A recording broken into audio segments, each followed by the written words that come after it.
سب نسلیں تیرے گھر آئیں، تیرا گھر دیکھیں، تیرے گھر آئیں، تیرا گھر دیکھیں، اسباب ہوں ان کو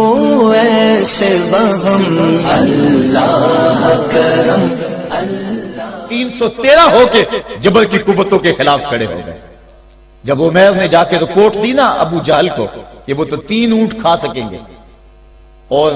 300 سے کچھ کم اور کچھ زیادہ ان کی تعداد ہے، اس سے زیادہ نہیں ہے، میں خوب وادیاں دیکھ آیا ہوں، میں خوب ٹیلے دیکھ آیا ہوں،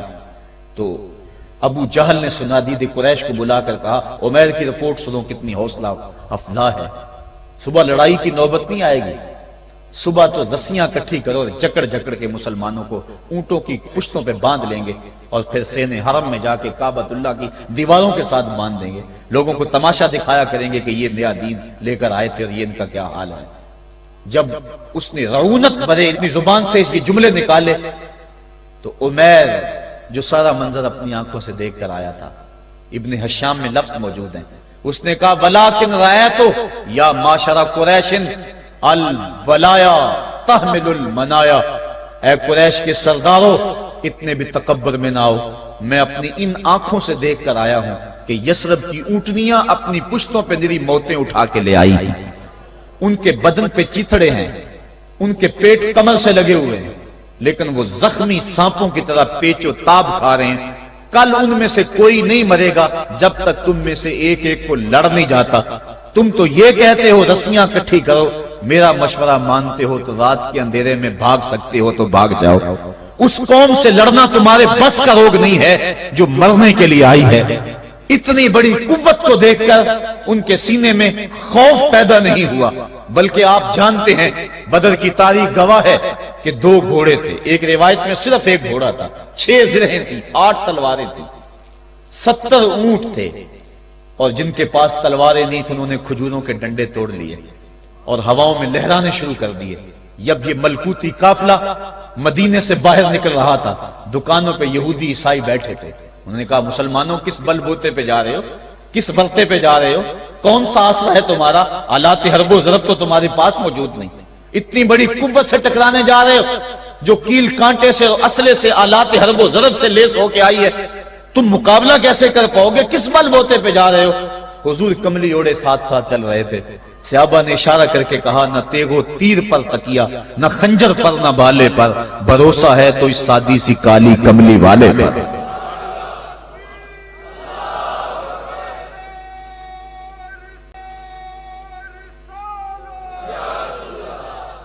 اب اس ماحول میں جبکہ کفار پورا لاؤ لشکر لے کے آئے اور ابو جہل نے کہا اعلان کر دو لنا عزا ولا عزا لکم،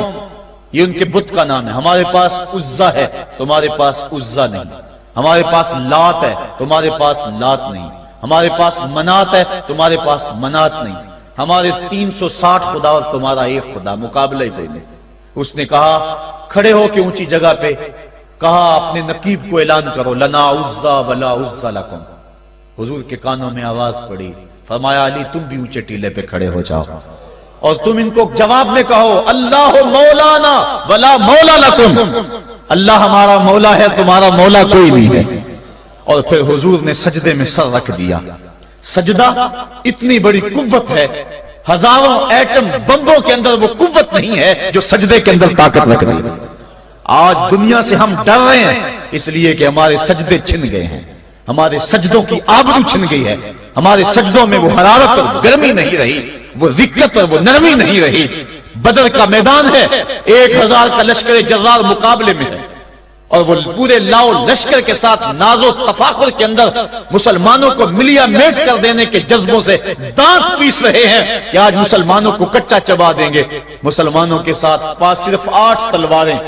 اور ان کے بطن میں کھانے کے لیے کچھ نہیں، جس کھجور کو چوس کے روزہ رکھتے ہیں اسی کھجور کو چوس کے روزہ افطار کرتے ہیں۔ یہ حالت مسلمانوں کی، بدن پہ چتھڑے لگے ہوئے کپڑے ہیں، عجیب حالت ہے۔ پھر کون سا آسرا تھا جو مسلمانوں کے کام آیا؟ مصطفیٰ کریم نے مسجد عریش میں سجدے میں پیشانی جھکا دی۔ حضرت ابو بکر صدیق رضی اللہ تعالیٰ عنہ فرماتے ہیں میں حضور کے ساتھ تھا، ساری رات مصطفیٰ روتے رہے، آنکھوں میں آنسو ہیں، حضور کی چادر سر انور سے سرک کے حضور کے کندھوں پہ آ جاتی، پھر کندھوں سے پشت پہ آ جاتی، میں اٹھا کے حضور علیہ السلام کے سر پہ رکھتا اور کہتا حضور بس کرو۔ حضور بار بار روتے اور اللہ کی بارگاہ میں سجدے میں سر ڈال کر التجائیں کرتے۔ لفظ کیا تھے محبوب کی زبان پہ، آج تک ایسی ناز والی دعا کسی نے نہیں کی ہے جیسی دعا مصطفیٰ جان رحمت نے کی۔ مصطفیٰ کریم سجدے میں سر رکھا ہے اور کیا کہا، اللہم ان تہلک ہذہ العصابہ لم تعبد فی الارض ابدا۔ میرے مالک میں نہیں کہتا کہ ان لوگوں کو بچا لے، دیکھ میری زندگی کی کمائی یہی 313 ہے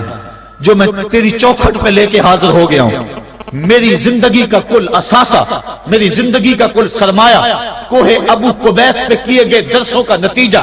عکاظ کی منڈی کے اندر دیے گئے درسوں کا نتیجہ،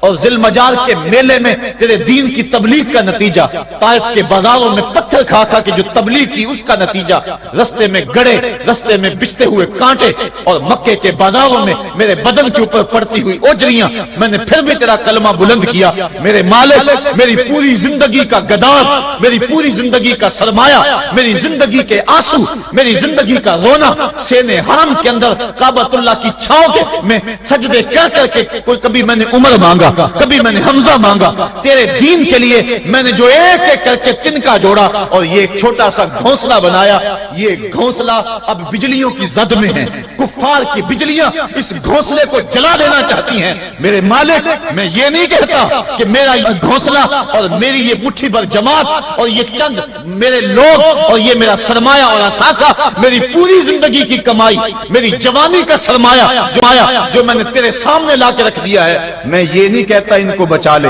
لیکن میرے مالک اگر یہ نہ رہے تو قیامت تک پھر تجھے بھی خدا کوئی نہیں کہے گا۔ ان تہلک ہذہ العصابہ لم تعبد فی الارض ابدا، اگر یہ نہ رہے تو قیامت تک تیرے نام کے ڈنکے بجانے والے بھی دنیا پہ نہیں ہوں گے۔ یہ حضور نے اللہ کی بارگاہ میں دعا کی اور سجدے میں سر رکھا ہے۔ حضور علیہ السلام کی آنکھوں میں اشک جاری ہیں، سجدے سے قوت حاصل کی جا رہی ہے۔ دشمن کے مقابلے میں مصطفیٰ کریم سجدے میں سر رکھ کے اللہ سے آرزو کر رہے ہیں۔ حضرت سیدنا صدیق اکبر فرماتے ہیں اچانک حضور نے سر اٹھایا، میں خوش ہو گیا کہ حضور کے چہرے پہ مسکراہٹ تھی۔ حضور مسکراتے ہوئے فرمایا ابشر یا ابا بکر ھذا جبریل آخذ بعنان فرسہ، ابو بکر بشارت ہو، وہ جبریل اللہ کی مدد لے کر آ گئے۔ تو یہ سجدے تھے جن سجدوں نے ظالم اور جابر قوتوں کا منہ توڑ کے رکھ دیا۔ حضرت علی المرتضی روایت کرتے ہیں رضی اللہ تعالیٰ عنہ، فرماتے ہیں میں نے ہاتھ میں تلوار تھامی اور میدان میں کود پڑا، میں نے کئی کافروں کو واصل جہنم کیا، پھر پلٹ کے دیکھا کہ میں حضور کی زیارت کر لوں، لیکن مجھے حضور نظر نہ آئے۔ میں نے ڈھونڈا تو ایک سمت حضور نے پیشانی سجدے میں رکھی ہوئی تھی اور زبان پہ لفظ تھے یا حیو یا قیوم، یا حیو یا قیوم۔ حضور یہ پڑھتے جا رہے تھے، یا حیو یا قیوم کا وظیفہ پڑھتے جا رہے تھے اور سجدے میں پیشانی تھی حضور کی۔ میں پھر دوبارہ آیا اس سجدے سے جوش لے کر، اس سجدے سے گرمی اور حرارت لے کر، اور پھر دشمن کی صفوں میں کود گیا۔ میں نے ایک کافر کو واصل جہنم کیا، پھر زیارت کے لیے واپس آیا، دیکھا تو پھر سجدے میں حضور نے سر رکھا ہوا اور یہی کہہ رہے ہیں یا حیو یا قیوم، یا حیو یا قیوم، یا حیو یا قیوم برحمتک استغیث۔ یہ جملے حضور کی زبان پہ ہیں اور سجدے میں حضور کی پیشانی۔ میں پھر گیا، پھر آیا، کئی بار ایسا ہوا میں کافر کو قتل کرتا، پھر آتا حضور کو سجدے میں دیکھتا۔ فرمایا پھر حضور نے تلوار تھامی اور مصطفیٰ کریم میدان جنگ میں کود پڑے۔ لوگ بڑھ چڑھ کے دشمنوں پہ حملہ کرتے تھے، لیکن جو سب سے آگے کافروں کی صفوں میں کود کے حملہ کر رہا تھا وہ آمنہ کا لال محمد مصطفیٰ صلی اللہ علیہ وسلم۔ تو سجدے سے وہ قوت ملتی ہے، سجدے سے وہ نور اور روشنی ملتی ہے کہ پورے زمانے میں اجالا کیا جا سکتا ہے۔ آج 56-57 اسلامی ملک دنیا کے سامنے رسوا ہو رہے ہیں اور دنیا کے سامنے سجدہ ریز ہیں، اس لیے کہ وہ ایک خدا کے سامنے سجدہ کرنا بھول گئے ہیں۔ ایک سجدہ جسے تو گراں سمجھتا ہے 1000 سجدے سے آدمی کو دیتا ہے نجات۔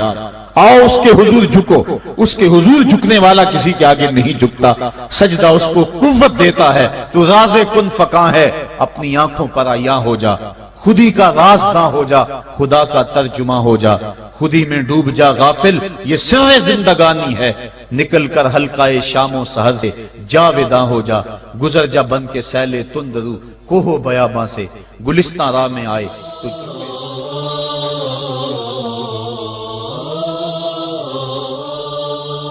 أخي المسلم، احرص على نشر هذه المادة، فالدال على الخير كفاعله.